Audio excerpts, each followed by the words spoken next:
अस्सलामु अलैकुम। ये मैं इस वक्त एक मोहल्ले में खड़ा हूँ ताशकंद के, और ये हर मोहल्ले के अंदर इन बच्चों के लिए इस तरह एक पार्क होता है, झूले होते हैं और बड़ी ग्रीनरी का इलाका होता है जहाँ बच्चे खेलते हैं। और उनके साथ साथ रेस्ट्रिकेटेड इनकी जनाब ये राड्स लगी होती है, गाड़ी किसी किस्म की कोई इंटर नहीं हो सकती। और ये इनके रहायशी फ़्लैट्स हैं।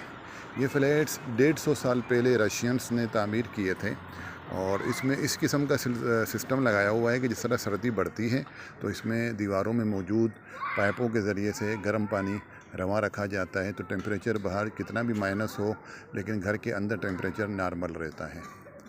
और ये बहुत कदीम ये सारा कंस्ट्रक्शन का स्टाइल है। और ये एक जनाब मोहल्ला है, ये चनार के दरख्त हैं, अब ख़ज़ा का मौसम है यहाँ पे, लेकिन बच्चों की तरबियत खेल के लिहाज से ये लोग बहुत ज़्यादा कॉन्शियस हैं और बहुत तवज्जो रखते हैं। बच्चों के खेल का ख्याल, मोहल्ले का ख्याल रखना, सफाई सुथराई, ये इस कौम का बड़ा ख़ासा है माशाअल्लाह।